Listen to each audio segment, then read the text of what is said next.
Alright guys, today we're going to start Unit 3, and in Unit 3 we're going to talk about graphing lines.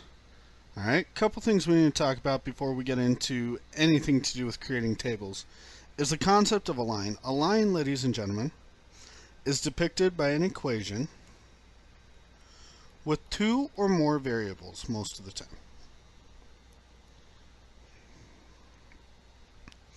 And the reason it's an equation with two or more variables is because we can actually plot it. 7th and 8th grade, you guys should have started working on graphing lines. You should know about slope. You should know about all of this. We're just going to go a little deeper into depth with it. One of the things you need to understand is when I have two variables in an equation, we have literally an infinite amount of solutions. Because for any value of x that I plug in, I have to be able to get a y value out. Or if my two variables are d and r, d and t, r and t, doesn't matter. For any value I plug into one variable, there is a value for another variable that will, or for the other variable, that should make the equation true. Now, eventually this is going to get more complex, and that's going to get really messy really quickly. But for right now, it really is that simple. So when we take a look at our first equation, what I want to know is, for a given value of x, what's my value of y? So I'm going to create a table here. And a table in math is typically just two columns that we fill data into. It can be two columns or two rows. It can be 3 columns, 4 columns, 5 columns. Doesn't matter. But it's a table or a chart that we fill data into. Our charts, in this instance, are going to have, because I've got y and x here, x and y values.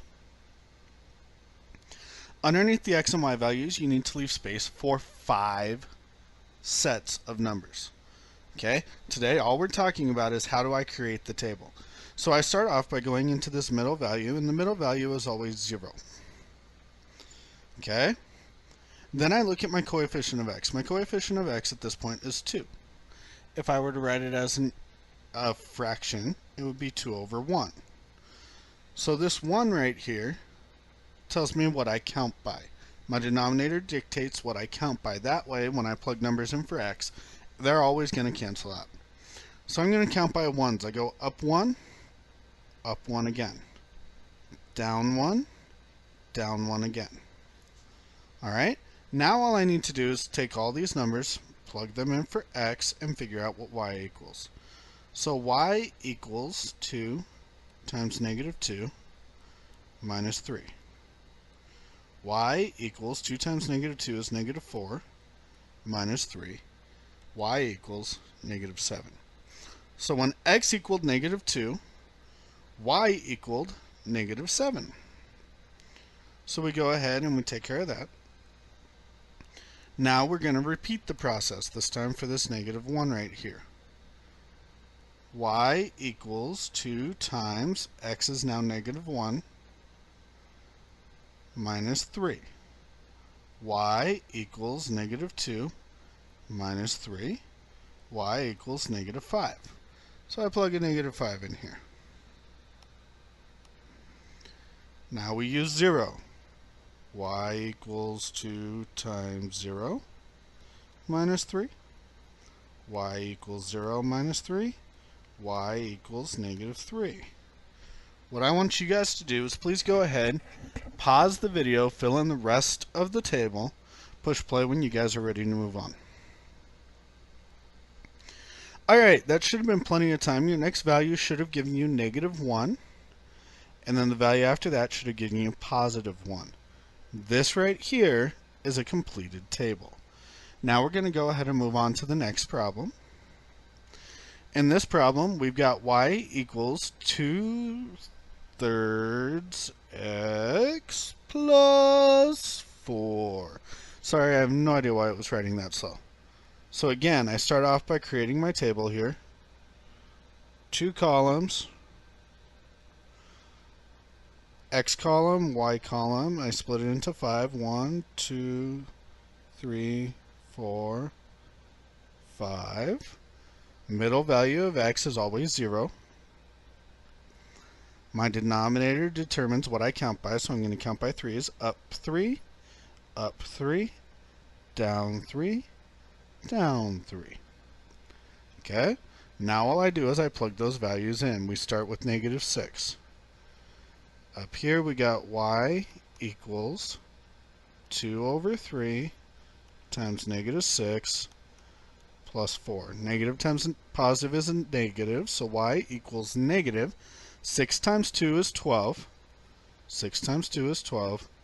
Divided by 3 is 4. So negative 4 plus 4. Y equals 0. Okay. So now we're going to go ahead and plug negative 3 in. Y equals 2 over 3 times negative 3 plus 4. Y equals negative times a positive is a negative. 3 times 2 is 6. Divided by 3 is 2. Plus 4. Y equals 2. I'm going to go ahead and do one more for you, and I'm going to use the 0 this time.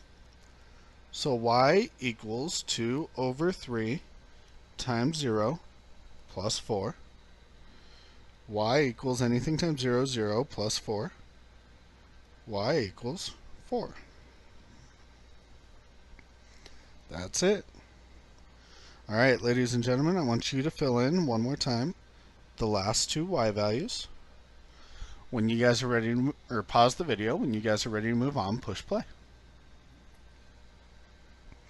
Alright, you should be done with it at this point. Let's go ahead and check and see if you guys are getting the correct answers. You should get 6 and then 8. Alright, let's go ahead and move on and look at the next one. In this case, we've got 2y minus 3 over 5x equals 10. There we go. Good Lord, that thing comes up slowly. I apologize for that. Start off by creating our table of values again. X, Y, 1, 2, 3, 4, 5. Let's fill that gaps in. Middle value of x is always 0. My denominator determines what I count by, so I count up by 5s, down by 5s. And this time around, ladies and gentlemen, I actually want you to go through and figure it all out for me. Oh wait, I lied. I need to go through at least the first one with you and then we can talk. So, what we're going to do here is we actually need to determine how do I get y. So I'm going to plug negative 10 in for x, and you get 2y minus 3 over 5 times negative 10 equals 10. 2y, 3 times 10 is 30, divided by 5 is 6, and negative times negative is a positive. So 2y plus 6 equals 10. Solving for y, we subtract 6 from both sides. 2y equals 4. Divide by 2, divide by 2, y equals 2. So up here I know I can plug in y equals 2. Just because we moved on from the unit where we solve equations, guys, doesn't mean that that disappears on us. We're actually going to be using that concept, using the ability to solve equations from now until the time you graduate high school, and then probably until the time you graduate college. Solving equations never disappears on you. Do not forget the skill. What I want you guys to do, please go through, fill in the rest of the 4 values for me. Pause the video, push play when you guys are ready to move on. Alrighty, so you should have done that fairly well, but let's go ahead and take a look at this. So our first value is,